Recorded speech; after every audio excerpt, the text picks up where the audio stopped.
अच्छा जी, अस्सलाम वालेकुम। कैसे हैं भाई, सब खैरियत से? अच्छा जी, तो आज हमारी क्लास सिक्स है। सिक्स सिक्स बोलो, सिक्स भाई। सिक्स है भाई, सिक्स। अच्छा भाई, तो फॉर्म के ऊपर थे हम, और जल्दी से इसको हम देख लेते हैं थोड़ा। तो माशाल्लाह आप इतने एक्सपर्ट हो गए कि पढ़ाने की भी जरूरत नहीं है, बस थोड़ा सा ओवरव्यू दूंगा, आपको समझ में आ जाएगा। ऐसा ही है भाई। अच्छा, फॉर्म वैसे भाई हमने काफी टाइप के पढ़े थे। ठीक है, फॉर्म जो है ना बहुत इंपॉर्टेंट एलिमेंट है एचटीएमएल का, जिसमें काफी सारी इनपुट फील्ड्स होती हैं। अच्छा, ये ना हो ना तो वेबसाइट अधूरी है, क्योंकि अब वो वाली वेबसाइट नहीं बनती कि बस जाओ वेबसाइट पर और स्टैटिक डेटा देख लो। अब यूजर जो है ना, मतलब जब आता है वेबसाइट पे तो हमें उसको इंटरेक्ट करवाना होता है अपनी वेबसाइट से, कि भाई वो अगर रेस्टोरेंट है तो ऑर्डर दे सके, कोई सोशल मीडिया की वेबसाइट है तो उस पर चैट कर सके या मैसेज कर सके, इस तरह की चीजें होती हैं। तो अब तकरीबन हर वेबसाइट में ऐसा होता है। या अगर कोई सिंपल वेबसाइट भी हो ना तो उसमें एक एक ना एक फॉर्म जरूर होता है, कॉन्टेक्ट अस वगैरह का भाई, जिसमें अपना नाम वगैरह और मैसेज वगैरह लिख के वो मैसेज कर देता है। ठीक है, तो इसी वजह से भाई फॉर्म जो है ना वो बहुत इंपॉर्टेंट है। गूगल का भी देखिए, जब स्टार्ट होता है google.com से तो फॉर्म से स्टार्ट होता है। पहले ही जो आपको एक इनपुट नजर आ रहा होता है वो एक फॉर्म है। अच्छा, अब इसमें हम क्या क्या देख रहे थे कि भाई किस तरह यूजर से डेटा कलेक्ट करेंगे, किस किस टाइप के हमारे पास फॉर्म होते हैं, और HTML5 में कौन सा है। अच्छा, फॉर्म देखें, वाई फॉर्म बताया हुआ है कि यार देखें, आप गूगल देख सकते हैं कि उसके फर्स्ट पेज के ऊपर जो इनपुट आ रहा है जिसमें वो अपना सर्च लिखते हैं और वो डेटा लेके आता है, ये भी एक फॉर्म है। अच्छा, इसकी टाइप जो है ना वो काफी सारी हैं, और तकरीबन इस बुक में मेंशन भी है, और कुछ मैं आपको बता भी चुका। ठीक है भाई, तो अगर हमारे पास टेक्स्ट डेटा है तो हमारे पास एक टेक्स्ट इनपुट होता है, जिसको हम एक टाइप का एट्रीब्यूट देते हैं, टेक्स्ट। टाइप की वैल्यू क्या होती है? टेक्स्ट। अच्छा, इसमें ना वैसे ज्यादातर जो डेटा होता है ना वो हमारा इसी में आता है। ठीक है, ज्यादातर टाइप्स का डेटा वो इसी में आता है, टाइप टेक्स्ट में। जैसे कि फर्स्ट नेम हो, लास्ट नेम हो, फादर नेम हो, या एड्रेस हो, या इस तरह का जो भी डिटेल हो ना, जो प्लेन टेक्स्ट हो, तो वो हमारे टाइप टेक्स्ट में आता है। अच्छा, इसी तरह अगर हमारे पास ईमेल हो तो हम उसकी टाइप को ईमेल दे देते हैं। ठीक है, अगर हमारे पास नंबर हो, कोई नंबर में काफी सारी चीजें आ सकती हैं, नंबर में फोन नंबर हो सकता है, postal code, zip code, CNIC number, card number, तो इस तरह वो सारी आती हैं इनपुट टाइप नंबर में। ठीक है भाई, नंबर का एचटीएमएल फायदा क्या देता है कि अगर आप टाइप नंबर दे देते हैं तो वो अल्फाबेट्स अलाउ नहीं करता, सिर्फ नंबर अलाउ करता है, कि यूजर जो आएगा वो इनपुट के अंदर सिर्फ नंबर लिख सकेगा। इसी तरह भाई ईमेल, कि अगर किसी इनपुट में हम ईमेल ले रहे हैं यूजर से तो उसकी टाइप हम ईमेल दे देंगे। तो इससे क्या होगा, कोई फर्क तो नहीं पड़ेगा, लेकिन जब हम आगे जाके फॉर्म को वैलिडेट करेंगे कि यूजर सही ईमेल लिख रहा है या नहीं लिख रहा, तो वहां पे ही हमारे काम आएगी कि वहां पे उसको एरर शो होगा कि भाई ईमेल सही लिखो, अगर वो गलत लिख रहा होगा। अच्छा, इसी तरह डेट का भी होता है, फाइल का भी होता है, टेल का भी होता है, डेट टाइम का भी होता है, सिर्फ टाइम का भी होता है। ठीक है, तो ये काफी सारे टाइप्स हैं इसकी इनपुट की। इसी तरह पासवर्ड की नहीं होता है कि भाई जब भी कोई इसमें टाइप कर रहा हो अपना पासवर्ड तो हाइड हो जाए, वो किसी को नजर ना आए।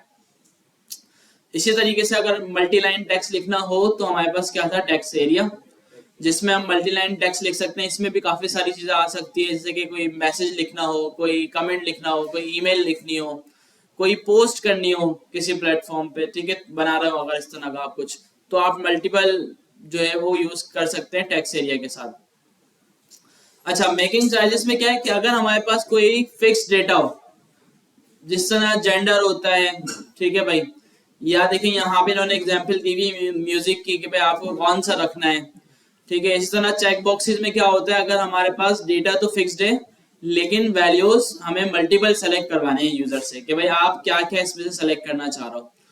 ड्रॉप डाउन बॉक्सेस क्या होते हैं कि भाई हमारे पास इसमें भी वैल्यू फिक्स्ड है, मतलब यूजर को इन तीनों के लिए कोई वैल्यू टाइप नहीं करना पड़ती, यूजर सिर्फ सेलेक्ट करके बताता है कि भाई ये वाली वैल्यू मैंने सेलेक्ट की है, चाहे वो रेडियो बटन हो, चाहे वो चेकबॉक्स हो, चाहे वो ड्रॉप डाउन हो। बस फर्क इतना है, रेडियो बटन में कोई एक सेलेक्ट कर सकता है और चेकबॉक्स में एक से ज्यादा भी कर सकता है जितनी वो चाहे। और ड्रॉप डाउन में भी दोनों हो सकता है, एक भी हो सकता है और एक से ज्यादा भी हो सकता है। ठीक है भाई, ड्रॉप डाउन कब यूज करते हैं वैसे, कि जब हमारे पास वैल्यूज काफी सारी हो। ठीक है, क्योंकि ड्रॉप डाउन और रेडियो एक ही बात है, उसमें भी एक सेलेक्ट हो रही है, इसमें भी एक सेलेक्ट हो रही है, लेकिन ड्रॉप डाउन में फायदा ये होता है वो सारी एक साथ आ जाती है, जब हम उसको ओपन करते हैं तो फिर वो पूरी ओपन होती है। हाँ बिल्कुल, जब हम रेडियो बटन यूज करेंगे तो इसकी ग्रुपिंग हमें करना होगी। वो कैसे करेंगे कि इनपुट टाइप जो रेडियो हम देते हैं, चाहे हम 2 बनाए, 3 बनाए, 4 बनाए, तो उन सबका जो नेम है वो सेम रखना होगा, क्योंकि उस वो जो सारी वैल्यूज है ना वो एक ही कैटेगरी की है। जिस तरह मैं यूजर से पूछ रहा हूँ जेंडर, तो मेल भी जेंडर है और फीमेल भी जेंडर है, तो दोनों वैल्यू एक ही ग्रुप में आएंगे, तो इस वजह से सबका नेम सेम होना चाहिए। सेम ये चीज चेक बॉक्स पे भी अप्लाई होगी, इसका भी सबका नेम सेम होना चाहिए। ठीक है भाई, क्योंकि ये सारी वैल्यू भी एक कैटेगरी के अंदर आएंगी। ठीक है भाई, इस तरह भाई ड्रॉप डाउन में जो है ना, इसमें नेम का कोई मसला नहीं है, इसमें अलग अलग ऑप्शन होते हैं और वैल्यूज होती हैं। अच्छा, इसके अलावा भाई सबमिटिंग फॉर्म्स में हमारे पास बटन थे, इनपुट टाइप बटन भी होता है, मतलब इनपुट ही एक बटन बन जाता है। अलग से बटन का पूरा एलिमेंट भी है हमारे पास। ठीक है, कोई भी हम यूज कर सकते हैं फॉर्म को सबमिट करवाने के लिए। और इसके अलावा इमेज बटन भी हम यूज कर सकते हैं। कैसे? इनपुट टाइप हमने इमेज दे दी और एसआरसी के अंदर हमने इमेज का एड्रेस दे दिया या पाथ दे दिया अगर वो डाउनलोड है। इसी तरीके से भाई फाइल अपलोड भी होता है, हम कोई भी यूजर से उसके कंप्यूटर से फाइल सेलेक्ट करवा सकते हैं और उसको अपलोड करवा सकते हैं। अभी फिलहाल हम सिर्फ सेलेक्ट करवाएंगे, फाइल अपलोड करवाने वाला जो काम है वो अभी नहीं कर सकते, वो जावास्क्रिप्ट के बाद होगा। फॉर्म वर्क किस तरह करता है भाई, जो भी यूजर इसमें डेटा लिखता है वो हमारे सर्वर पे जाता है, सर्वर उसको डेटाबेस में सेव कर देता है और हमें रिस्पॉन्स देता है कि भाई आपका डेटा मिल गया है। ठीक है, और शुक्रिया या इस तरह जो भी थैंक यू वगैरह का मैसेज था वो उसको यूजर को दिखा देता है, ताकि उसको पता चल जाए मेरा डेटा चला गया है। ठीक है, तो ये सर्वर का काम होता है। अच्छा, अभी जब हमें सर्वर नहीं आता, कुछ नहीं पता, तो हम ये भी कर सकते हैं कि सर्वर किसी और ने बनाया, हमें उसने एक यूआरएल दे दिया कि भाई ये यूआरएल अपने फॉर्म में ऐड कर दो, तो हम फॉर्म के किस एट्रीब्यूट में ऐड करते हैं, वो एक्शन में ऐड कर देते हैं वो। तो जब भी हम फॉर्म सबमिट करते हैं तो जो भी फॉर्म का डेटा होता है, जो भी वैल्यूज होती हैं, वो इस यूआरएल पे चली जाती हैं और इस यूआरएल पे हमारा सर्वर चल रहा होता है, वो सारी वैल्यूज को लेता है और डेटाबेस में सेव करवा देता है। मेथड होते हैं कुछ इसके, गेट और पोस्ट यहाँ पे बताया हुआ है, 2 मेथड बताए हुए हैं, दोनों में थोड़ा सा फर्क है। गेट क्या करता है कि आप अगर सर्वर से कोई डेटा मंगवा रहे हो, जिस तरह गूगल पे क्या होता है, हम गूगल पे जाते हैं, लिखते हैं पाकिस्तान, और जैसे मैं जाके लिख देता हूँ, ये भी एक इनपुट है, गूगल पे जो आ रहा है ये भी एक इनपुट है और ये भी एक फॉर्म है। मैं यहाँ पे लिख रहा हूँ पाकिस्तान और इंटर कर रहा हूँ, तो ये जो रिक्वेस्ट गई होगी ना, ये गई होगी गेट की रिक्वेस्ट, क्योंकि डेटा हमारे पास आ रहा है काफी सारा। और पाकिस्तान क्यों लिखा? क्योंकि हम इससे सर्च करवा रहे हैं, इसने पाकिस्तान को डेटाबेस में सेव नहीं करवाया होगा, बल्कि पाकिस्तान से जो मैच कर रहा होगा ना डेटा, वो निकाल के ले आया होगा। ये गेट रिक्वेस्ट कहलाती है। पोस्ट रिक्वेस्ट में क्या होता है भाई, आपने फॉर्म फिल किया, अपना नाम लिखा, ईमेल लिखा, नंबर लिखा, सबमिट दबाया, आपका जो डेटा है वो सर्वर पे गया, सर्वर ने उसको डेटाबेस में सेव कर दिया और आपको रिस्पांस दे दिया, हाँ भाई सेव हो गया। ये पोस्ट की रिक्वेस्ट कहलाती है। अब बिल्कुल ये भी जावास्क्रिप्ट के बाद। अच्छा, अभी भी आप कर सकते हैं कि भाई आपको कोई बोले अगर कि यार HTML का फॉर्म बना दो, क्या आप बना सकते हैं बिल्कुल, अगर वो आपको सर्वर का एड्रेस प्रोवाइड कर दे कि भाई इस सर्वर पे भेजना है, और आप उससे पूछ लो कि भाई पोस्ट भेजना है या गेट भेजना है, या ये आपको खुद भी पता होगा कि अगर उसमें आप फॉर्म का डेटा सबमिट करवा रहे हो तो पोस्ट जाएगी, अगर आप डेटा मंगवा रहे हो तो गेट जाएगी। ठीक है, तो ये हम खुद भी पता चल सकता है हमें। वरना ये जो चीजें होती है ना, ये जिसने सर्वर बनाया होता है, बैकएंड बनाया होता है, वो आपको पूरा एक डॉक्यूमेंट बना के देता है कि भाई इस तरह से आप मुझे डेटा सेंड करोगे। असल में अभी हम नहीं कर सकते क्योंकि अभी हमारे पास कोई सर्वर नहीं है, और अगर सर्वर में लगा भी दूंगा तो वो सर्वर क्या होगा, कैसे होगा, वहां मिलेगी कैसे, आप सबको कुछ समझ में नहीं आएगा, ये मसला है अभी के लिए। तो इसको जरूर करेंगे, बल्कि इससे भी अच्छे तरीके अब हैं जो हम यूज करते हैं फॉर्म को सबमिट करवाने के लिए, डायरेक्टली जावास्क्रिप्ट से करवा देते हैं, HTML की जरूरत ही नहीं पड़ती फिर हमें सबमिट की। ठीक है, मैं इनपुट टाइप टेक्स्ट आ गई हमारे पास, इनपुट टाइप पासवर्ड आ गई, इनपुट टाइप अच्छा इनपुट के अंदर साइज और मैक्स लेंथ का भी एट्रीब्यूट था, ये याद है क्या कर रहा था, क्या कर रहा था? अच्छा साइज जो है ना वो क्या करता है, उसकी जो विड्थ है वो बढ़ाता है या कम करता है। मैक्स लेंथ क्या करता है, उसकी जो कैरेक्टर लिमिट है उसको कंट्रोल करता है, कि मैं अगर मैक्स लेंथ 10 दे दूं तो 10 से ज्यादा कोई कैरेक्टर उसमें नहीं लिख सकता। ठीक है, तो ये करता है। लेकिन ये दोनों भी टेम्परेरी होते हैं, और ये वाली चीजें हम HTML में इसी वजह से नहीं करते कि सिक्योर नहीं है। कोई भी ब्राउजर में जाएगा उसको मैक्स लेंथ को हटा देगा तो वो इनपुट में ज्यादा वैल्यू टाइप कर देगा। ठीक है, इंस्पेक्ट एलिमेंट करके। तो ये चीजें ना हम करते हैं जावास्क्रिप्ट से कंट्रोल, ताकि जो भी हमारे यहाँ काम है वो थोड़ा पक्का हो जाए और उसको कोई भी चेंज ना कर सके। टेक्स्ट एरिया जो है ना वो अलग पूरा एलिमेंट है। ठीक है, वो अलग से हमें दिया हुआ है। टेक्स्ट एरिया का ओपनिंग क्लोजिंग टैग भी है, और ये हम किस लिए यूज करते हैं भाई, मल्टी लाइन टेक्स्ट के लिए यूज करते हैं।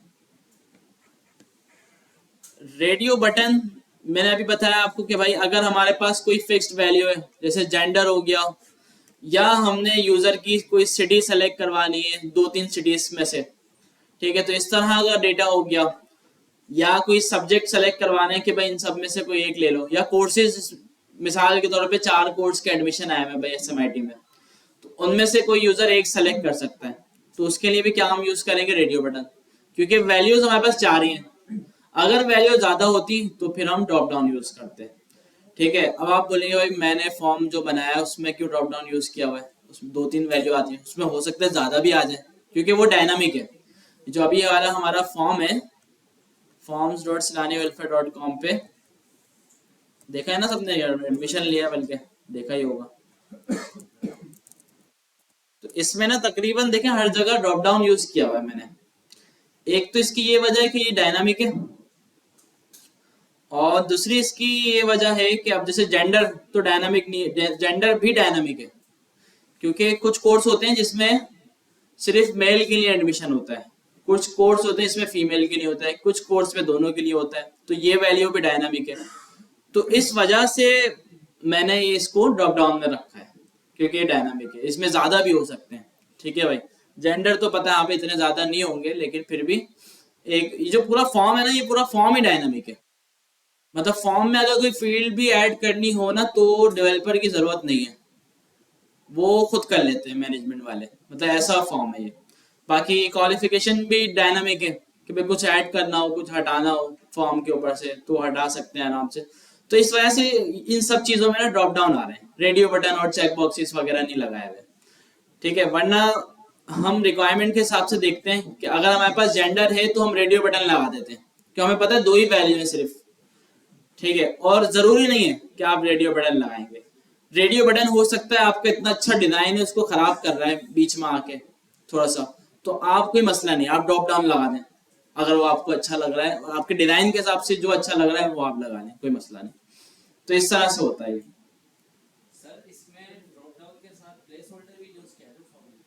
ड्रॉप डाउन के साथ प्लेस होल्डर, हाँ ये फर्स्ट वैल्यू जो होती है ना इसकी प्लेस होल्डर ही होती है, जो फर्स्ट वाली होती है सेलेक्ट सिटी।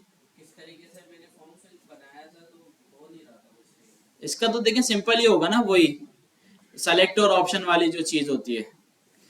वैसे ये तो रिएक्ट पे बना हुआ है, आगे की चीज है ये। अगर आप ये करेंगे ना तो आप क्या करेंगे, एक आपके पास सेलेक्ट होगा, सेलेक्ट का एलिमेंट होगा, सेलेक्ट के अंदर ऑप्शन आ रहे होंगे काफी सारे, और जो पहला ऑप्शन होगा ना उसमें आप ये लिखेंगे सेलेक्ट सिटी। प्लेस होल्डर इस पे नहीं चलेगा, प्लेस होल्डर जो एट्रीब्यूट होता है ना वो नहीं चलता इस पे। आप इस पे पहला ऑप्शन बनाते हैं, और पहले ऑप्शन की वैल्यू को एम्प्टी रख के उसमें ये जो भी आपने प्लेस होल्डर लिखना है वो लिख दें, वैल्यू उसकी एम्प्टी रख देते हैं, ताकि हम उसको वैलिडेट कर सकें। जब भी वो यूजर सेलेक्ट करेगा ना तो वैल्यू एम्प्टी होगी, तो उसको आगे बढ़ने नहीं देगा, क्योंकि वैल्यू हमने एम्प्टी सेट करवाई हुई थी। और बाकी के दूसरे जो ऑप्शन है, जैसे मैं कराची सेलेक्ट कर रहा हूँ तो पीछे इसकी वैल्यू सेट हुई भी होगी कराची। ठीक है, तो ये इस तरह से ये चल रहा है।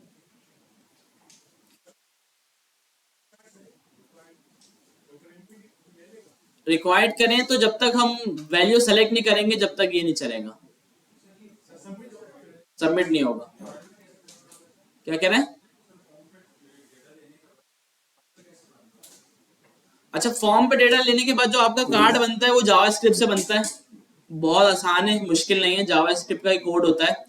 तो वो क्या करता है, इस पे देखें, पहले ग्राफिक डिजाइनर ने उसको डिजाइन किया और फिर मुझे एसेट्स जो होते हैं उसके एक्सपोर्ट करके दिए, ठीक है, और उसके बाद फिर मैंने इसको कोड पे बनाया।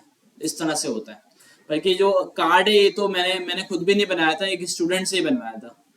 तक मेरे ख्याल से बैच 7 का स्टूडेंट था, तो उसको मैंने टास्क दे दिया था कि यार ये बना के लाना है, ये लो एसिड, तो बना के ले आया था 2 दिन बाद।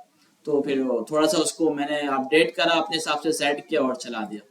जो भी उसमें इश्यूज थी, जो जैसे मैंने नेम वाला आपको बताया था कि यार ये नेम का इशू था, नेम इतने बड़े बड़े लिख रहे हैं लोग, वो कार्ड से बाहर जा रहे हैं नेम, ठीक है। तो इस तरह की चीजें फिर अपडेट की, उसको थोड़ा इम्प्रूव किया और लाइव कर दिया। तो अब जो प्रॉपर अलहमदिल्ला चलता है, कोई इशू नहीं आता इसमें।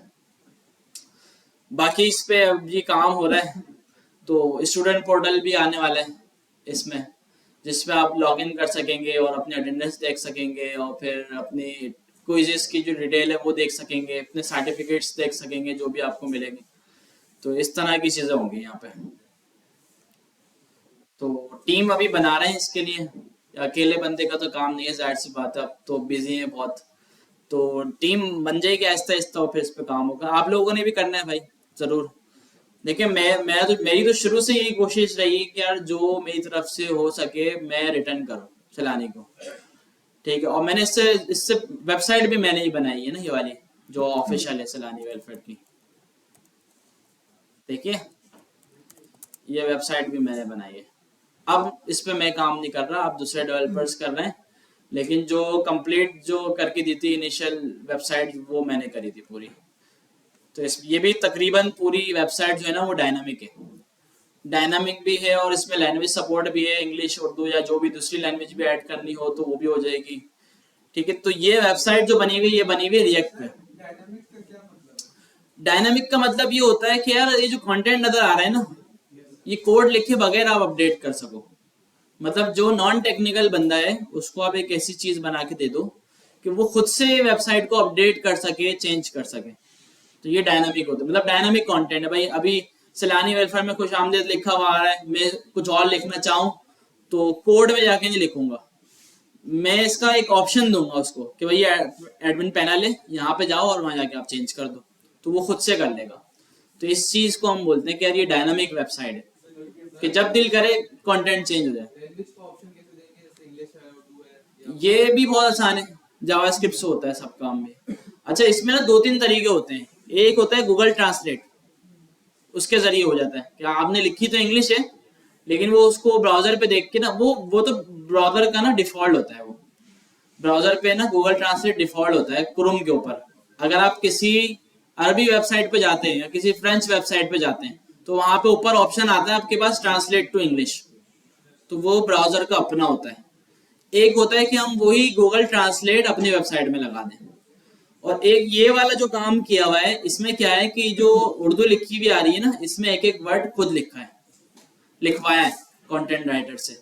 क्योंकि इसमें देखें काफी चीजें ऐसी भी हैं, इस्लामिक बातें भी हो रही हैं और सारी बातें भी हो रही हैं, तो हो सकता है ट्रांसलेटर उसको गलत कर दे, ट्रांसलेटर कुछ और बोल दे, हम लिख रहे क्या है वो ट्रांसलेट अलग कर दे। तो इस इन चीजों पर रिस्क नहीं लिया जाता। तो एक बड़ी ऑर्गेनाइजेशन जो होती है ना, तो उनकी जो ट्रांसलेशन है वो खुद की जाती है, ठीक है। और उसको बस सपोर्ट दिया, ऊपर दिया वो होता है कि भाई इंग्लिश में देखनी है वेबसाइट या उर्दू में। तो ये भी आसान है, कोई मुश्किल नहीं है। वालेकुम सलाम। ठीक है, तो देखिए ये सारी चीजें देखेंगे, वही बात है ना यार, बस जल्दी कुछ भी नहीं हो सकता काम। आजकल हम सबका यही है कि यार बस रातों रात करोड़पति बन जाए, सुबह आंख खुले तो कहीं और हो हम, ठीक है। तो ये बहुत मुश्किल है, ठीक है, बल्कि पॉसिबल नहीं है ये, ठीक है। तो लेकिन मेहनत करेंगे तो फिर भी रातों रात नहीं होगा, थोड़ा टाइम लगेगा, थोड़ा टाइम लगेगा, उसके बाद फिर आप आगे निकलेंगे। तो देखिए इस तरह की चीजें, ये बहुत आसान चीजें होती हैं, मुश्किल नहीं होती। दिखाने का मकसद ये था कि भाई आप भी देखें, हम सब मिलके देखें, हम जब एक काबिल बन जाएंगे ना, हमारे पास स्किल्स होंगी, तो हम भी इंशाल्लाह रिटर्न करेंगे कुछ ना कुछ चलाने को ना। देखिए काफी सारी चीजें अभी, अब जैसे मैं चाहता हूँ कि यार SMIT की भी एक अपनी वेबसाइट हो पूरी, जिसमें कोर्सेज की डिटेल और सारी चीजें आ रही हो, तो उस पर भी वर्किंग करनी है, काफी टाइम करी भी, लेकिन वो लड़कों ने कंप्लीट नहीं की। ठीक है, तो इस पे भी काम हो सकता है कि यार कंप्लीट एक वेबसाइट बन जाए जहाँ पे कोर्सेज की डिटेल आ जाए, हर कोर्स का पूरा सिलेबस आ जाए। ठीक है, तो बहुत अच्छा काम हो जाएगा। तो अभी फॉर्म वगैरह का काम भी बहुत अच्छा हुआ हुआ है। ठीक है, आपका जो डेटा है वो बहुत अच्छा मैनेज हो रहा है, सब चीजें पता है। तो इंशाल्लाह भाई हम ही लोग करेंगे, और कौन करेगा। ठीक है, क्योंकि देखिए NGO है, इतना पैसा हमें यहाँ पे पढ़ाने पे लगा दिया तो यही काफी है। तो अब इन चीजों पे भी लगाएंगे तो पैसा फिर अपने जो लड़के हैं जो पढ़ के जा रहे हैं, फायदा क्या। ठीक है, तो इस वजह से भाई हमारा फर्ज बनता है कि हम इन चीजों को देखें। ठीक है भाई। अच्छा जी, ड्रॉप डाउन लिस्ट बॉक्स में क्या था कि सेलेक्ट का एक एलिमेंट है पूरा, और ऑप्शंस, ऑप्शन इसमें जितने आप ऐड करना चाहें ऐड कर सकते हैं। सारे ऑप्शन जो है ना सेलेक्ट के अंदर आएंगे, जिस तरह लिस्ट के अंदर LI आते थे सारे, और इसके अंदर सारे ऑप्शन आएंगे। हर ऑप्शन की एक वैल्यू होगी, वैल्यू देना लाजमी है इसको। अच्छा देखिए, अभी तो अगर नहीं भी देंगे तो खैर है, आपको कुछ नजर नहीं आ रहा है कि पीछे क्या हो रहा है, वैल्यू कहाँ जा रही है। लेकिन जब हम ये वैल्यू सबमिट करेंगे ना, तो अगर हमने वैल्यू नहीं दी हुई होगी तो वहां पे एम्प्टी जा रहा होगा। ये जो वैल्यू का एट्रीब्यूट है यहाँ पे, ये देना लाजमी है जब फॉर्म सबमिट करें। सबमिट नहीं करें तो फिर तो HTML सिर्फ डिजाइन बनाने तो खैर है, मसला नहीं है। टेबल का, टेबल का हाँ बिल्कुल ऐसा ही है, कॉलम नेम होता है ये। ठीक है, अगर हम SQL की जबान में देखें तो। बाकी नो SQL हम देखेंगे जावास्क्रिप्ट के बाद भी, तो उसमें प्रॉपर्टी भी बोल सकते हैं इसको, टैग भी बोल सकते हैं, कुछ भी बोल रहे हैं आप। अच्छा, इसी को आप मल्टीपल भी कर सकते हैं, मल्टीपल का एट्रीब्यूट देके। ठीक है भाई, यहाँ पे देखिए मल्टीपल का दिया हुआ है, देखिए यहाँ पे मल्टीपल का नेम भी सेम है और वैल्यू भी सेम है। इसको शॉर्ट कैसे कर सकते हैं, सिर्फ मल्टीपल लिख दें, सिर्फ नेम लिख दें। ठीक है, बुक में देखें दोनों लिखे हैं। बाकी सेलेक्टेड का एट्रीब्यूट क्या करता है, ये डिफॉल्ट पे सेलेक्ट करवा देता है, ऐसा ही। फाइल इनपुट में क्या है भाई, इनपुट टाइप आप फाइल दे देते हैं तो ये आपको एक ऑप्शन दे देता है जिससे आप फाइल को ब्राउज कर सकें अपने PC के अंदर से, और उसको सेलेक्ट कर सकें। और उसके बाद अभी फाइल जाएगी कहाँ, इसका अभी हमें नहीं पता, ये हम सीखेंगे जावास्क्रिप्ट के अंदर। फिर अपलोड करना हम सीखेंगे जावास्क्रिप्ट के बाद, कि भाई सर्वर पे कैसे अपलोड होगी फाइल। किसका, डिसेबल, हाँ बिल्कुल होता है।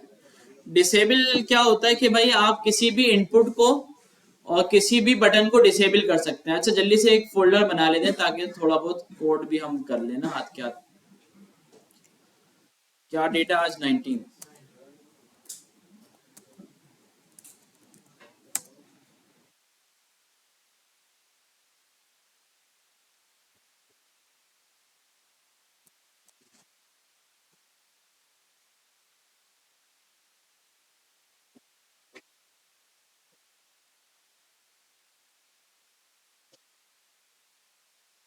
index.html बना ली हमने, इसमें स्ट्रक्चर बना लिया।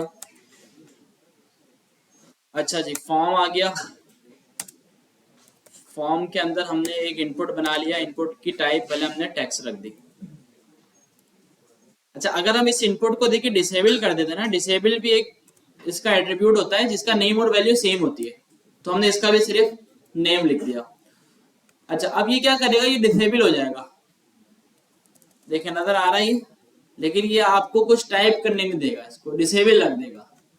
ये किस लिए काम आ सकता है, आप देखते हैं यार फेसबुक में जाते हैं ना, तो फेसबुक या किसी और जगह पे तो कुछ चीजें ऐसी होती हैं यूजर की जो अपडेट करना अलाउ नहीं होती। जिस तरह ईमेल, अगर आप जीमेल पे जाएं और बोले ईमेल चेंज करनी है तो वो नहीं करने देगा। ठीक है, तो इस चीज में हम क्या करते हैं, उस इनपुट को डिसेबल रख देते हैं कि यूजर इसको चेंज ना कर सके। डिसेबल हर फॉर्म की हर चीज में होता है, इनपुट में, टेक्स्ट एरिया में, रेडियो में, जितने भी फॉर्म के एलिमेंट है ना, डिसेबल सब में चलता है।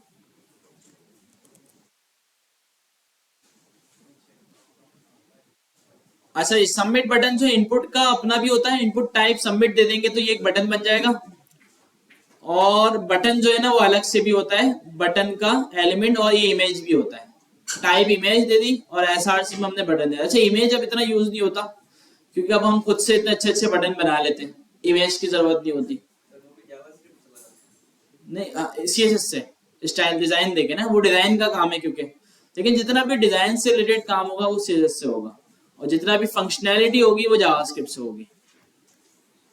जावास्क्रिप्ट से भी थोड़ी बहुत हम स्टाइल वाली चीजें कर देते हैं, जिस तरह कोई एनिमेशन ऐड करनी हो या इस तरह की चीजें करनी हो तो उससे भी करते हैं हम।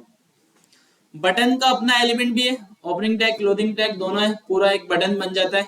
ये और इनपुट टाइप बटन दोनों सेम है, टाइप सबमिट, ठीक है सेम बटन है, लेकिन ज्यादातर लोग जो है ना वो यही यूज करते हैं बटन का एलिमेंट, ताकि ना कंफ्यूजन ना हो, अलग से नजर आ रहा हो कि ये एलिमेंट है और ये बटन है, ठीक है। इनपुट नजर आ रहा होगा तो फिर थोड़ा सा मुश्किल होगी कि यार ये बटन है या क्या है, जब तक उसकी टाइप नहीं देख लेंगे हम।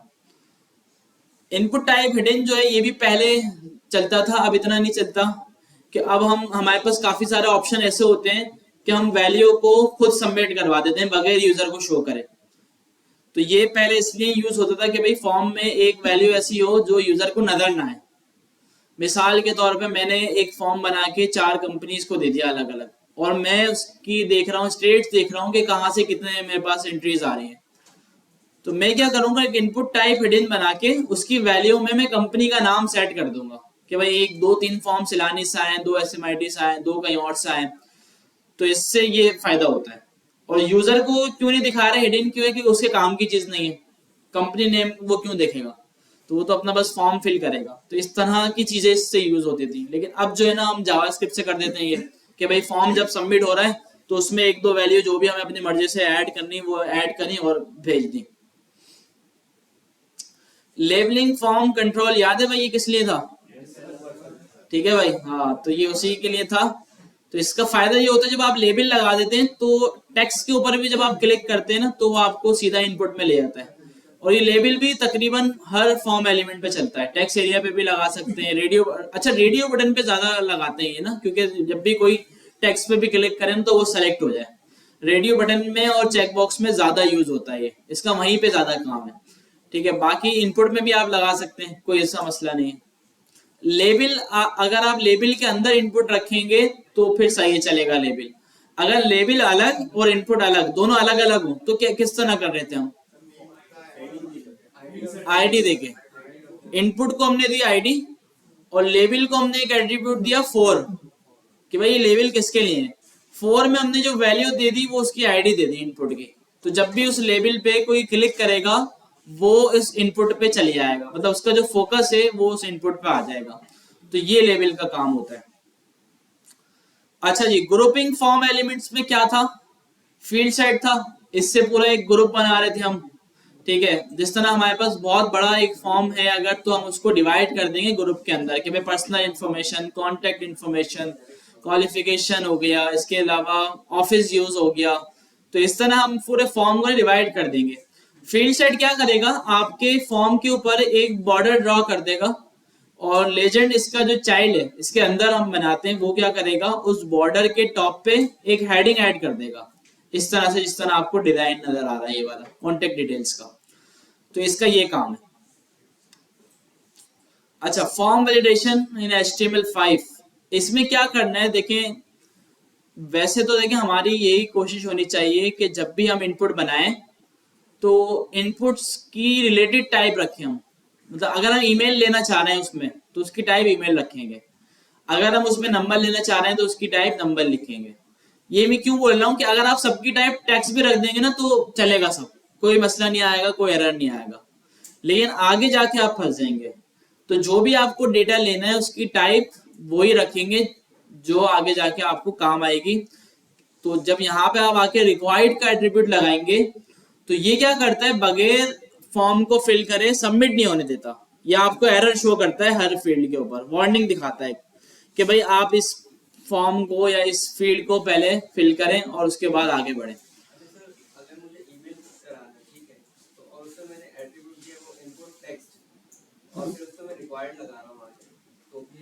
फिर ये क्या करेगा, सिर्फ वो देखेगा कि उसमें कुछ उसने ऐड किया है, ये नहीं देखेगा कि ईमेल ऐड की है या क्या ऐड किया है, बस कुछ ना कुछ उसको चाहिए उसके अंदर।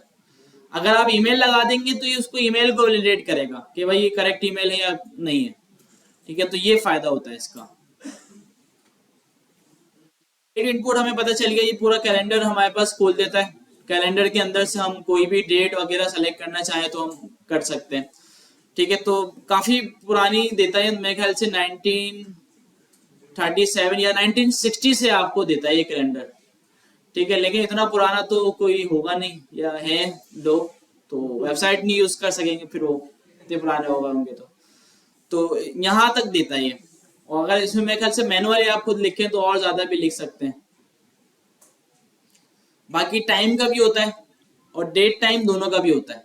ठीक है, ये वाला। बाकी वीक भी होता है, मंथ भी होता है, जो आपको डायरेक्टली मंथ वगैरह वीक वगैरह सेलेक्ट करने का ऑप्शन दे देता है। यूआरएल का भी मैंने आपको बताया था। अच्छा, इसका मैंने आपको ये बताया था भाई, देखें टाइप इसके अलावा भी हो सकती है। ठीक है, हो सकता है हम कोई मिस कर दें। ठीक है भाई, तो आप आपके सामने जब कोई इनपुट आएगा और उसमें टाइप ऐसी कोई लिखी हुई होगी तो आप उसको चला के चेक कर सकते हैं कि भाई इसका क्या रिजल्ट आ रहा है। देखिए यूआरएल लिखा हुआ है तो पता चल रहा है क्या यूआरएल के लिए है ये। डेट लिखा हुआ है तो पता चल रहा है यार ये डेट के लिए हो सकता है इनपुट। कलर लिखा हुआ है तो पता चल रहा है कलर के लिए हो सकता है। ठीक है, तो तकरीबन हर किस्म के डेटा के लिए ना इनपुट बनाया हुआ है HTML ने। हाँ, ये अच्छा, ये जो टैग होते हैं ना, इनके बारे में मैंने बताया था आपको, ये सेल्फ क्लोजिंग टैग होते हैं, बताया था। एक टैग ऐसा होता है जिसका ओपनिंग टैग भी होता है, क्लोजिंग भी। एक एलिमेंट ऐसा होता है, एक एलिमेंट ऐसा होता है जिसका सिर्फ ओपनिंग टैग होता है, तो उसको हम बोलते हैं self close element, self close tag. ठीक है, तो अगर आप ये आखिर में स्लैश ना भी लगाएं तो वो चलेगा, लेकिन ये लगा देंगे तो बहुत अच्छी बात है। अगर आखिर में आप फॉरवर्ड स्लैश ऐड कर देंगे तो बहुत अच्छी बात है, और अगर नहीं लगाते तो कोई मसला नहीं है।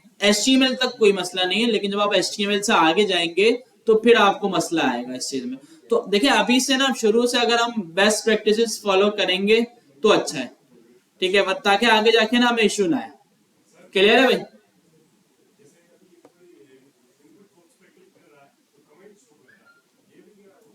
अच्छा, ये कमेंट शो नहीं कर रहा, ये रिक्वायर्ड का एट्रीब्यूट लगा हुआ है, और ये सिर्फ आपको समझाया जा रहा है कि अगर आप रिक्वायर्ड लगाएंगे और जब कोई सबमिट के बटन पे जाके क्लिक करेगा और ये फील्ड एम्प्टी होगी या इनकरेक्ट होगी तो ये वार्निंग शो करेगा, मैसेज शो करेगा, उसके अलावा ये नहीं करेगा।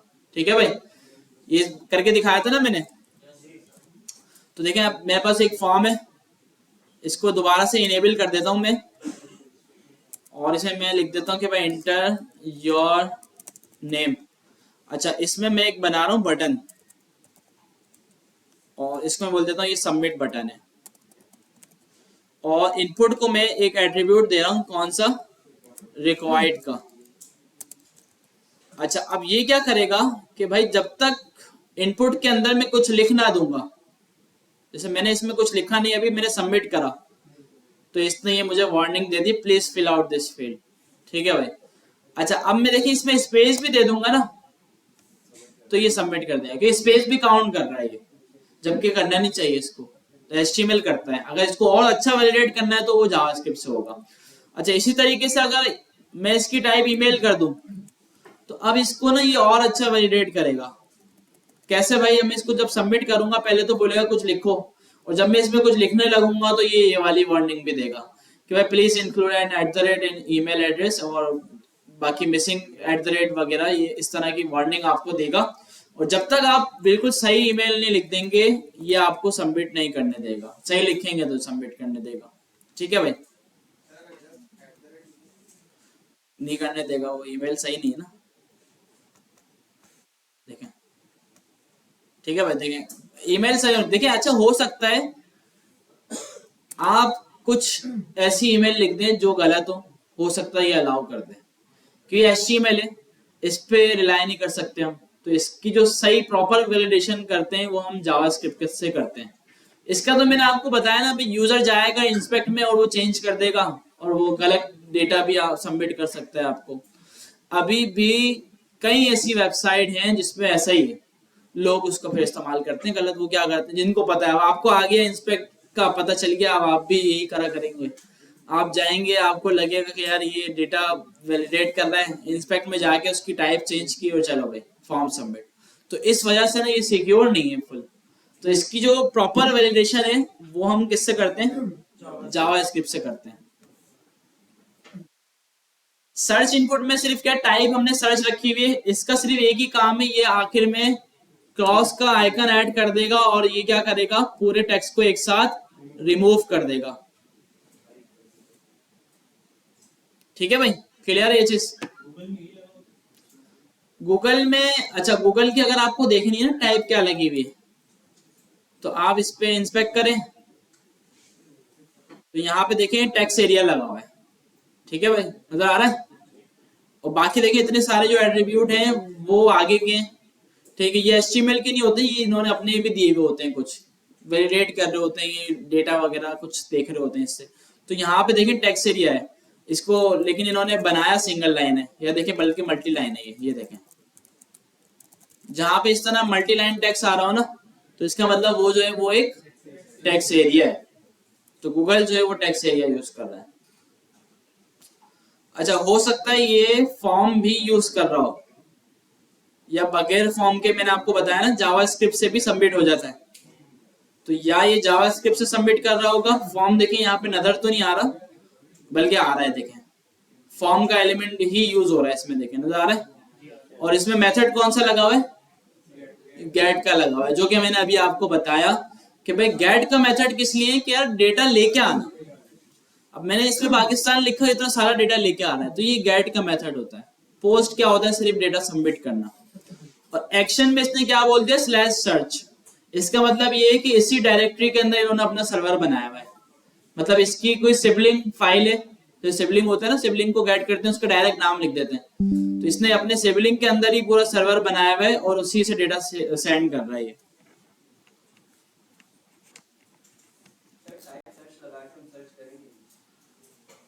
टाइप सर्च लगा के नहीं, वो तो HTML है ना, सिर्फ डिजाइन है वो। सर्च तो प्रॉपर जावास्क्रिप्ट से ही होगा ना भाई, वो सिर्फ आपको डिजाइन देगा क्रॉस का, और सर्च प्रॉपर जो होगा वो जावास्क्रिप्ट से ही होगा। क्लियर है भाई यहाँ तक? थोड़ा जाग जाते हैं भाई, अब टाइम आ गया एक्टिविटी का। ठीक है, तो जल्दी से शुरू करते हैं। 10 9 8 7।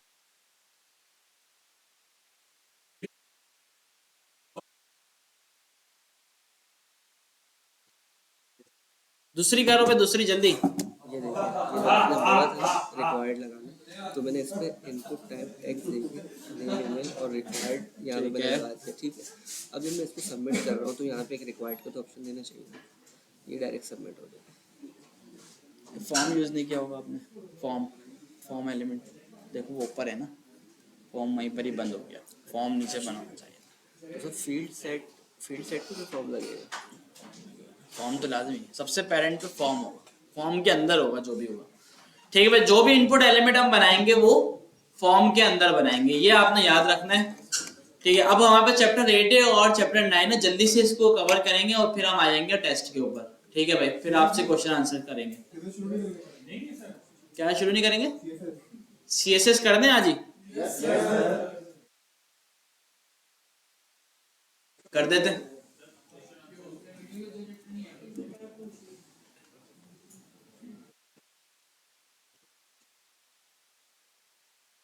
अच्छा भाई, आज हम एक काम करते हैं, क्योंकि टेस्ट तो था ही हमारा, ऐसा ना हो कि टेस्ट निकल जाए। तो कौन आ रहा है जो चैप्टर 8 पढ़ाएगा अच्छी तरीके से, या हम खुद बुला लें किसी को भी? यही करूंगा भाई, देखो बताओगे नहीं कौन आ रहा है तो मैं फिर किसी को भी बुला लूंगा, किसी को भी बुला लें।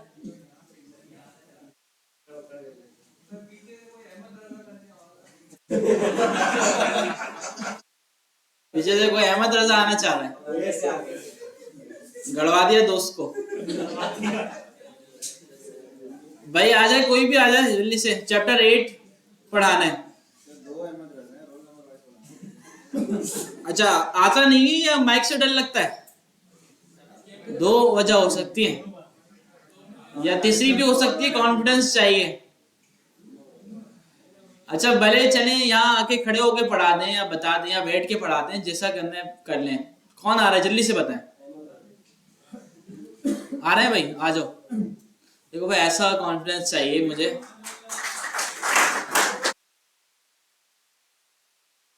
बस बस बस, ऐसा कॉन्फिडेंस नहीं होगा ना तो फिर कोई फायदा नहीं है पढ़ने का, सही बता रहा हूँ।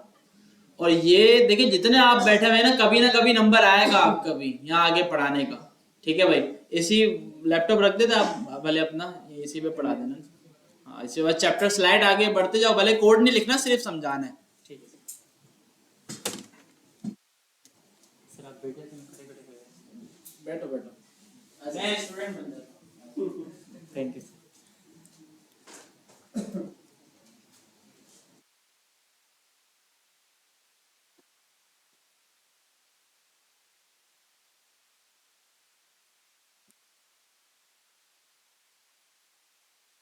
सबसे पहले हम देख लेते हैं जो हमारे पास HTML का जो वर्जन है वो 5 है।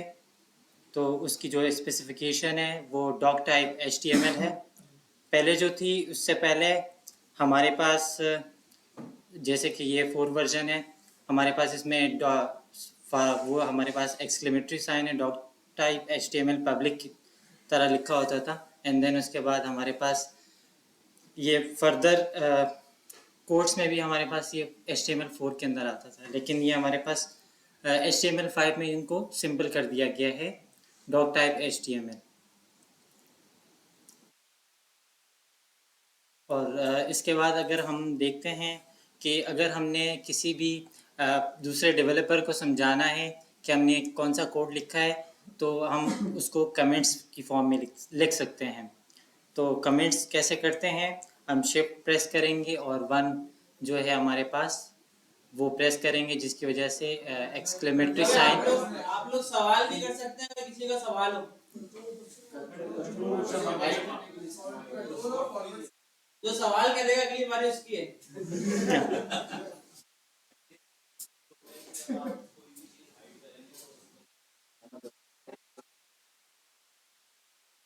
दरअसल हमारे पास, हम जब कोड लिख रहे होते हैं तो वो सारा HTML है। तो फर्दर अगर एक नॉर्मल पर्सन है ना, ऑर्डिनरी पर्सन, उसको अगर वो कोड देखता है हमारा, तो उसमें हम लोग शुरू में इंग्लिश में कुछ लिख देते हैं कि ये हमारे पास फॉर्म है, तो हम कमेंट कर देते हैं उसे।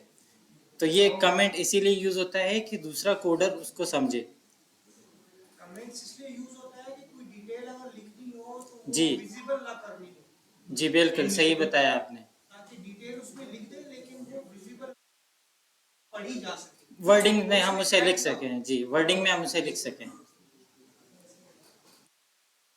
आईडी एट्रीब्यूट के बारे में आप सब जानते हैं कि हम किसी भी एलिमेंट या टैग को फर्दर एक्सप्लेन करते हैं। उसके बारे में अगर हमने फर्दर बताना होता है तो वो एट्रीब्यूट होता है। आईडी हमारे पास एक स्पेसिफिक एट्रीब्यूट होता है जो कि हम उस पूरे पेज के अंदर हम किसी एक स्पेसिफिक एलिमेंट को दे सकते हैं, किसी स्पेसिफिक टैग को दे सकते हैं। उसके साथ अगर हम लोग आईडी से जो बड़ी क्लास है उसको हम क्लास एट्रीब्यूट कहते हैं, कि उस क्लास एट्रीब्यूट के अंदर हमारे पास 5, 6 मोर देन 2 आईडी एट्रीब्यूट आ सकते हैं। क्लास एट्रीब्यूट आप ये समझ सकते हैं कि जैसे हम सब यहाँ पर बैठे हुए स्टूडेंट से, ये पूरी एक क्लास है HTML, बेच 4 की हो रही है या 3 है, लेकिन हम सब इसके अंदर हर एक इंडिविजुअल अपने ही नाम से जाने जाते हैं, अपने ही जी बिल्कुल, ये हम इंडिविजुअल अगर जाने जाते हैं ये आईडी एट्रीब्यूट है, लेकिन हम पूरी एक क्लास है उसके अंदर बहुत ज़्यादा आईडीज बैठी हुई है ना, मतलब बहुत ज़्यादा स्टूडेंट्स बैठे हुए हैं, ये क्लास एट्रीब्यूट है। पैराग्राफ टाइप, पैराग्राफ की टैग लगाते हैं, opening tag, closing tag, class का भी इसी तरह लगता है। जी बिल्कुल इसी तरह लगता है। मतलब एक हमारे पास आ जाएगा, ये पेरेंट टैग बनेगा, क्लास एट्रीब्यूट, उसके अंदर हमारे पास चाइल्ड एट्रीब्यूट्स बनेंगे, वो आईडी एट्रीब्यूट्स होंगे। आईडी और अच्छा,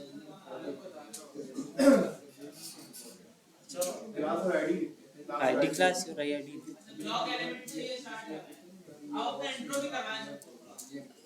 मेरा नाम इकबाल हुसैन है। मैंने अभी रिसेंटली ग्रेजुएशन किया है बायोलॉजिकल साइंसेज में। मेरा इंटरेस्ट है, मैंने ऑनलाइन कोर्सेज भी लिए हैं कोर्सेरा प्लेटफॉर्म से, HTML CSS बेसिक ली है, तो मेरा इंटरेस्ट है कि मैं जावास्क्रिप्ट सीखूं, वेब एंड ऐप डेवलपमेंट सीखूं, और बायोलॉजिकल साइंसेज के लिए जो भी मुश्किलात होती है ना बायोलॉजी वालों को, उनके लिए ऐप्स बनाऊं, उनके लिए वेबसाइट्स बनाऊं। बहुत अच्छा है।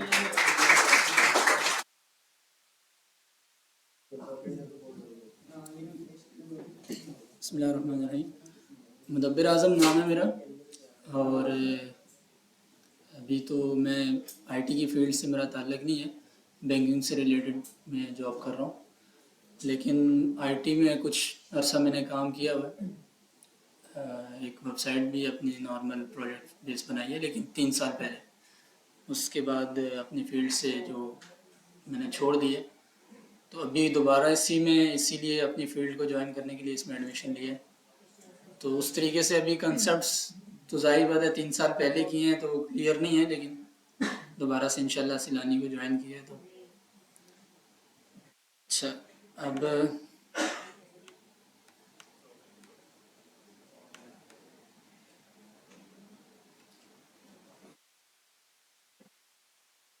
ये इसके बाद ब्लॉक लेवल एलिमेंट्स हैं। जिस तरह हेडिंग का हमने पढ़ा था H1, और उसके बाद लिस्ट वगैरह में पढ़ा था। इसी तरह जैसे अगर हम ब्लॉक्स में लिखना चाह रहे हैं, जैसे नीचे एग्जांपल में भी दिया हुआ है इन्होंने, तो इसके लिए हम ये ब्लॉक लेवल एलिमेंट्स यूज़ करेंगे। जैसे लाइन वाइज नंबरिंग में आता है ना, एक लिस्ट में जैसे हम ऑर्डर लिस्ट होती है जिसमें नंबर्स, न्यूमेरिक लिस्ट होती है जिसमें नंबर्स शो हो रहे होते हैं, और एक अगर आप नंबर्स नहीं शो करवाना चाह रहे हैं इन ब्लॉक्स में, अगर आप लिस्ट वाइज शो कराना चाह रहे हैं, तो उसके लिए ये यूज़ होगा। उसके अलावा उसके बाद है इनलाइन एलिमेंट्स। एलिमेंट के बाद कोई और आया। इनलाइन एलिमेंट्स में भी उसी तरह है कि आप लाइन पैराग्राफ के अंदर अगर आप इसको बोल्ड करवाना चाह रहे हैं या जैसे हाईलाइट करवाना चाह रहे हैं, तो इसके लिए आप इनलाइन एलिमेंट्स यूज कर सकते हैं। जी, सेम लाइन से कंटिन्यू पैराग्राफ के अंदर ही, नीचे वाली जैसे नंबरिंग्स में सेकंड लाइन से कंटिन्यू करेगा। जी, इसके बाद वो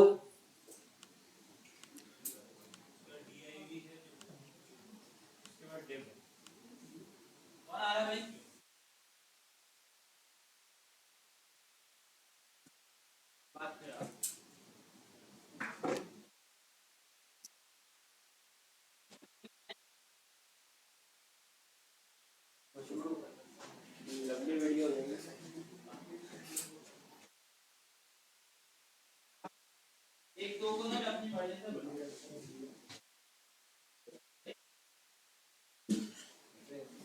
अस्सलाम वालेकुम। ब्लॉक लेवल बेसिकली कर ये रहा होता है, 2 टाइप के एलिमेंट्स होते हैं, block level and inline elements. Block level ये कर रहा होता है कि आप जब कोड में कहीं मेंशन करते हैं ना ब्लॉक लेवल एलिमेंट्स को, लाइक P है या H1 है, तो वो ब्राउजर पे एक लाइन का गैप दे के जो है मतलब नेक्स्ट लाइन से स्टार्ट करेगा। इन लाइन में ऐसा हो रहा होता है कि लेट से हम बोल्ड लिखते हैं या इटैलिक लिख रहे होते हैं आए, तो वो उसी इन लाइन में ही वो फंक्शन कर रहा होता है। मतलब सेम लाइन में ब्राउजर पे इसका इम्पैक्ट कुछ नहीं आ रहा होता, मतलब आए मतलब सेम लाइन में ही ये इफेक्ट्स शो हो रहे होते हैं। डिव डिव बेसिकली एक पेरेंटिंग एलिमेंट है। बहुत सारे आपने कोई चीज मतलब 3-4 लाइन के कोड्स लिखे हुए हैं, उस पर आपने एक same type of functionality apply करनी है, तो उसको हम एक डिव में रख देते हैं फॉर पेरेंटिंग, और वो डिव के अंदर हम फिर अपने इफेक्ट्स या एट्रीब्यूट्स ऐड करते हैं, तो वो पूरी सब जिसमें डिव कवर कर रहा है उस सब पे इफेक्ट्स अप्लाई हो रहे होते हैं।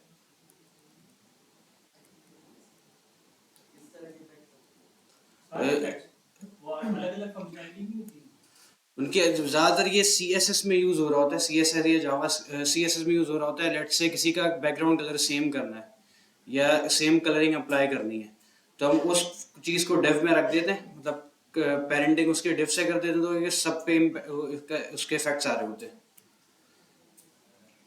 स्पैन जहाँ तक मैं समझाऊँ तो यही काम अगर आपको इन लाइन करना हो, मतलब अगर ब्लॉक लेवल अगर जैसे कहीं कहीं हमने लेट से इन लाइन की क्लास ऐड करनी है किसी पर्टिकुलर चीज पे, मतलब कहीं पे लेट से फेसबुक वर्ड रिपीट हो रहा है और मुझे उसे बोल्ड करना है, और मैं चाह रहा हूँ एक ही दफ़ा कोड लिखूँ, तो मैं उस पर स्पैन को यूज़ करूँगा। अगर मैं किसी और चीज़ को यूज़ करता हूँ तो वो ब्लॉक लेवल इम्पैक्ट क्रिएट करेगा और उसकी लाइन चेंज कर देगा।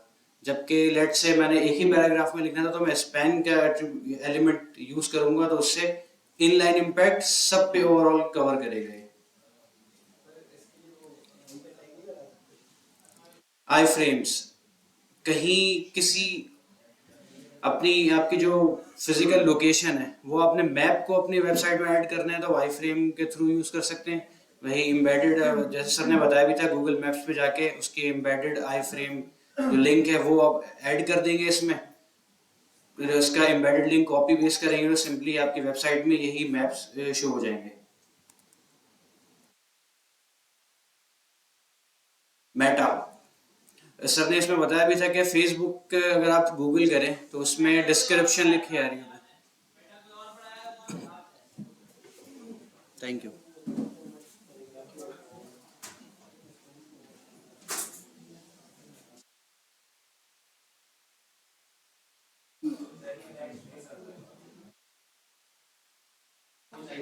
अच्छा, मेटा टैग जो है ना अपने HTML के हेड में जो है ना उसके अंदर टैग्स होते हैं, जिसके अंदर आप पेज के बारे में उसकी डिस्क्रिप्शन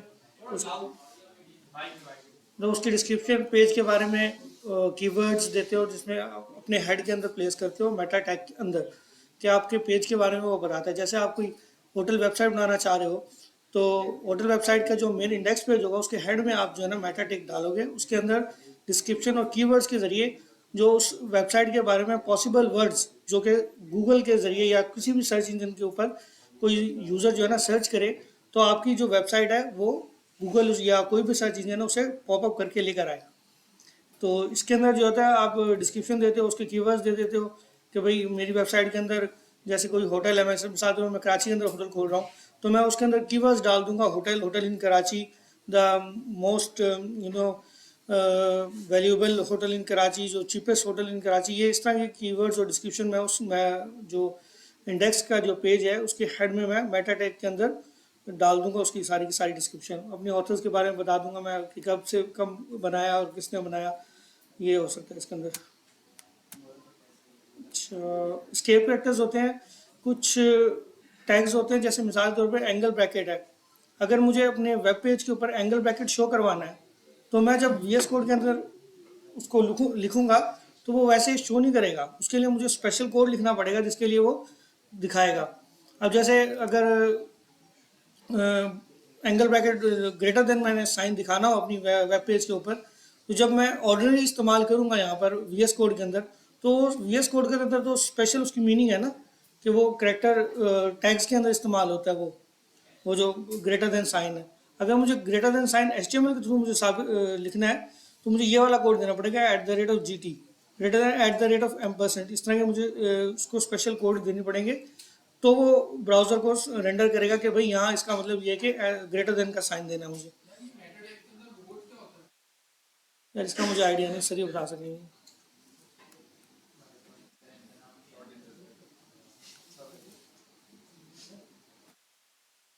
ओके, वो तो खत्म हो गया।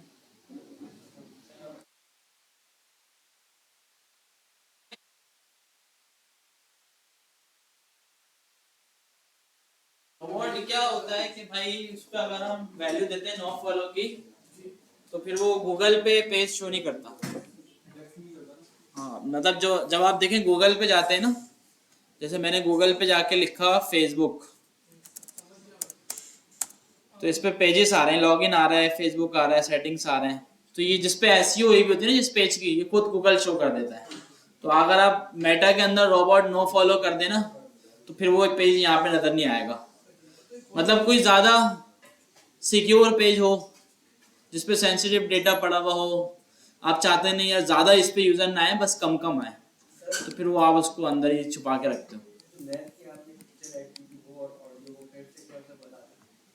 अच्छा, मैप जो है ना आई फ्रेम था और बहुत आसान है। देखिए गूगल मैप पे हम गए, देखिए आगे तक ना लोग ये यूज करते हैं, क्योंकि इसका फायदा ये है कि अगर आप ओरिजिनल मैप लेने जाएंगे एपीआई वगैरह वो पेड भी है और उसको लगाना मुश्किल भी है, जावास्क्रिप्ट वगैरह के थ्रू उसमें लगाते हैं। तो सबसे आसान ऑप्शन ना मैप का यही होता है।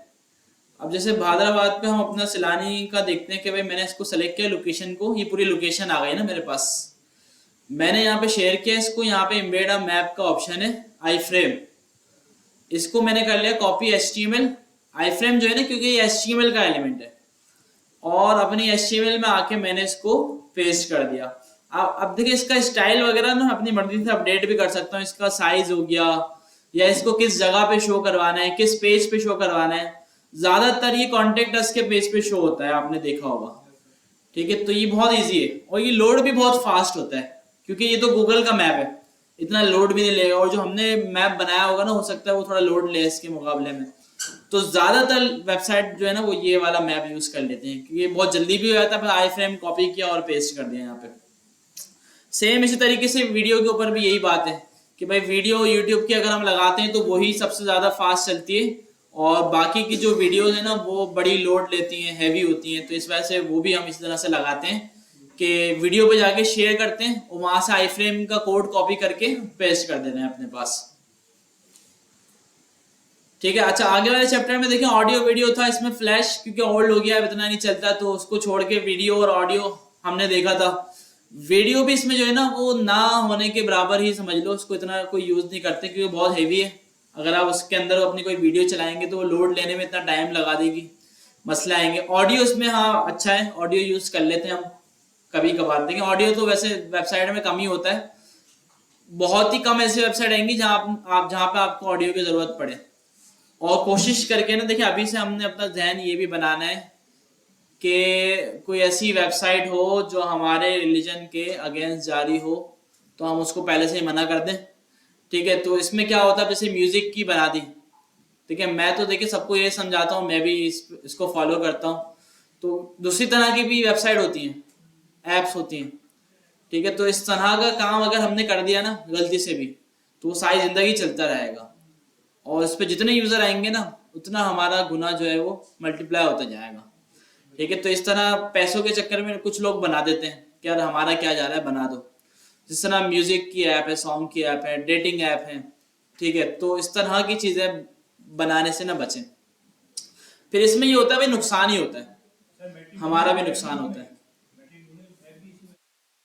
ऐप की बात कर रहा हूं मैं, वेबसाइट हो गई, ऐप हो गया, कुछ भी हो गया, हर चीज में बनता है ये खराब कंटेंट जो है ना, तो इस चीज से हमें बचना है जी।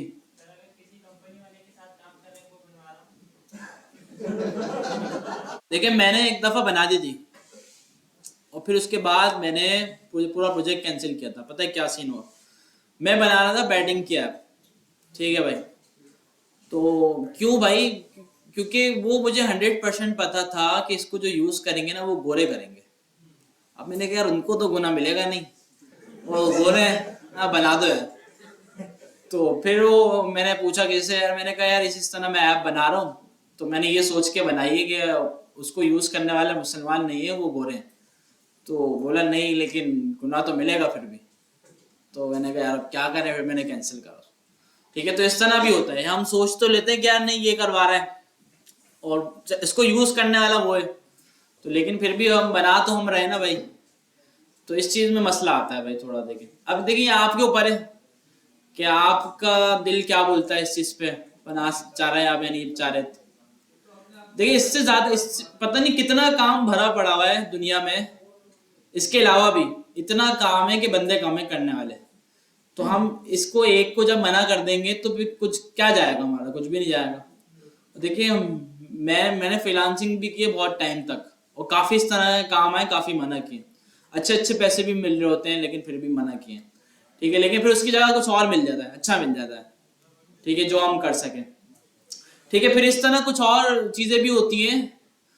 अब जैसे भूले में हमने कर दी, यार इसका हमें सही से पता नहीं था, अब हमें नहीं पता ये ऐप किस लिए यूज करेगा वो कोई बंदा, तो उसकी खैर है, अब हमें पता, नॉलेज नहीं थी उसकी, हमें पता नहीं था, ठीक है। अब वो कोई अगर कोई चैट ऐप भी बना रहा है तो अब हमें नहीं पता वो चैट किस लिए इस्तेमाल करेगा, ठीक है। लेकिन हमें पता है चैट है तो हम बना देंगे, ठीक है।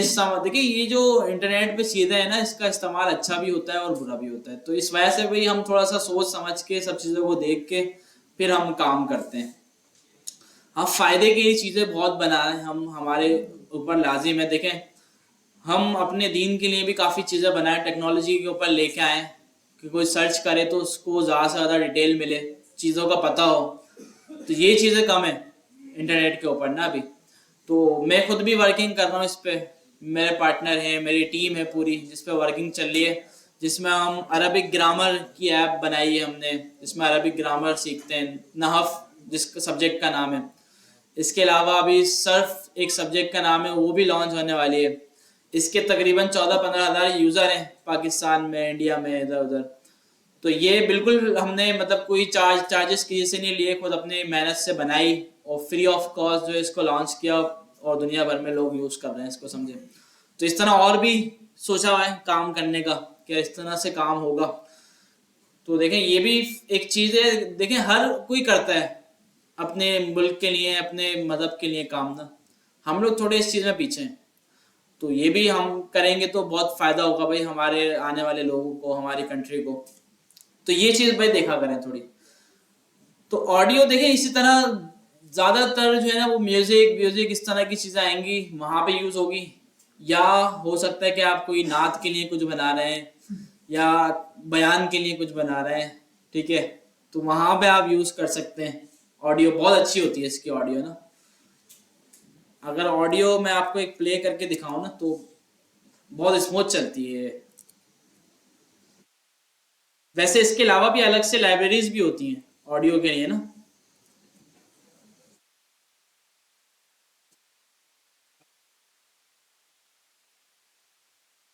अच्छा एक काम करते हैं, हम ऑडियो की ना एक MP3 फाइल उठा लेते हैं, MP3 file example. MP3 audio के अलावा और कौन सी होती है ऑडियो की MP3 के अलावा? MP4 तो वीडियो होती है ना। MP3 ज्यादातर होती है, वैसे ये रही टाइप्स ना ऑडियो की। MP3 है और दोनों MP3 आ रही है, XMP EG3 कुछ है। तो अगर हम इसको देखें चला के,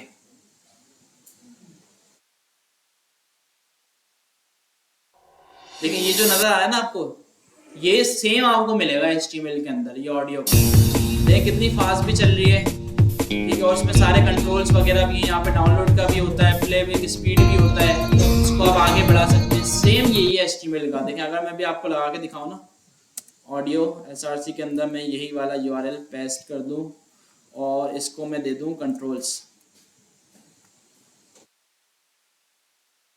आई फ्रेम को थोड़ा मैं कर दूँ थोड़ी देर के लिए कम है, ठीक है भाई। देखें ये आ गया और ये चल गया, ठीक है। ऑडियो जल्दी आ रही है भाई, म्यूजिक चल रहा है, ठीक है। तो देखिए ऑडियो ना बहुत अच्छी होती है इसकी। जब भी मैंने ऑडियो आपको बोला कि ऑडियो हम यूज कर सकते। अच्छा ऐसा भी करते हैं हम कि कुछ आपने देखा होगा वेबसाइट खुलती है और उसमें म्यूजिक आ रहा होता है बैकग्राउंड पे, तो हम उसमें भी ये करते हैं कि ऑडियो का एलिमेंट यूज कर लिया और उसको हाइड कर दिया यूजर से, लेकिन वो चल रहा है प्ले, ठीक है। तो इसको भी अगर हम देखें ऑटो प्ले करेंगे ना, ये हो जाएगा कि भाई जैसी वेबसाइट लोड हो तो ये जो है ना ऑटो प्ले हो जाए इस तरह। देखिए मैंने रिलोड किया, नहीं हुआ। अच्छा ये ऑटो प्ले जो है ना वो वीडियो में भी नहीं चल रहा था और इसमें भी नहीं चल रहा, पता नहीं क्या मसला है। यही ऐसे ही चलता है, और हो सकता है कि सर्वर मांग रहा हो। कंट्रोल जो है ना ये सारे कंट्रोल लाता है कि इसको आगे बढ़ाना है, वॉल्यूम हो गया, तो ये सारे कंट्रोल्स लेके आता है। अगर हटा दे तो फिर वो ऑडियो नहीं लेके आएगा मेरे ख्याल से। देखिए सर्वर का मसला था क्योंकि वो लोकल फाइल हम चला रहे थे ना, ऑटो प्ले हो सकता है उस पर सपोर्ट ना हो। अब देखिए मैंने सर्वर पे चलाया, सर्वर क्या होता है मैं बता देता हूँ आपको, कुछ नहीं है। अच्छा अब दोबारा नहीं चल रहा भाई, क्या कर रहा है ये?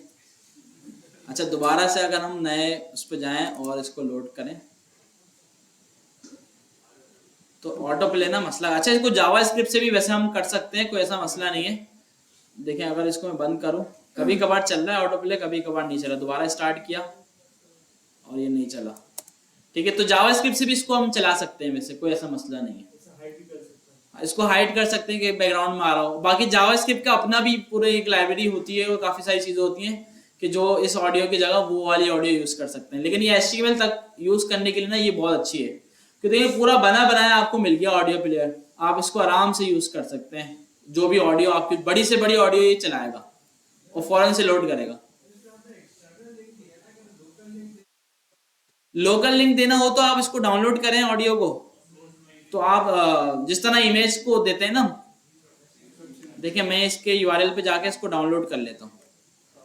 मैंने इसको कॉपी किया और मैं इसके यूआरएल पे गया, ठीक है, और इसको हम कर लेते हैं डाउनलोड। पहले इसको बंद करते हैं और अब करते हैं डाउनलोड। ठीक है, देखिए ये ऑडियो फाइल मेरे पास डाउनलोड हो गई। मैंने इसको करा यहाँ से कॉपी, ठीक है, और इसको मैंने अपने जो फोल्डर है मेरा ये वाला, यहाँ पे जाके मैंने एक फोल्डर बनाया नया, इस नाम से, ऑडियोज के नाम से, ठीक है, और इसमें जाके ना मैंने इसको पेस्ट कर दिया। ठीक है, इसका नाम हम छोटा सा रख देते हैं, चलो खैर है, नाम से क्या फर्क पड़ेगा। इसको हमने हटाया। अब हमें जाना है ऑडियोज के अंदर क्या करूं, डायरेक्ट ऑडियोज का नाम और उसके बाद फाइल का नाम।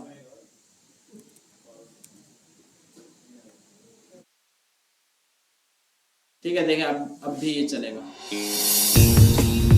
ठीक है भाई, ऑटो प्ले लगाया हुआ हमने।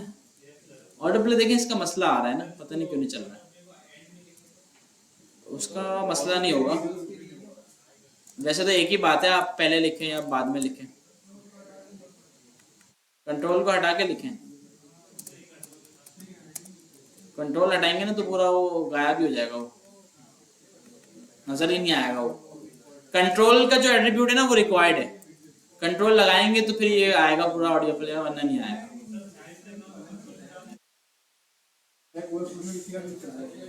नहीं चल रहा, देखिए इस पे बात कर रहे हैं लोग, क्योंकि HTML का ना पुराना हो गया ये। अब हम ये वाले काम जो है ना जावास्क्रिप्ट से कर लेते हैं। ठीक है भाई, अच्छा अब हम सवाल जवाब कर लें थोड़े से। क्या सवाल जवाब करें? तो अगर हम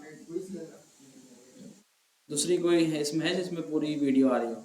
नहीं है, चलो फिर खैर है। तो अब हम सवाल करते हैं आपसे।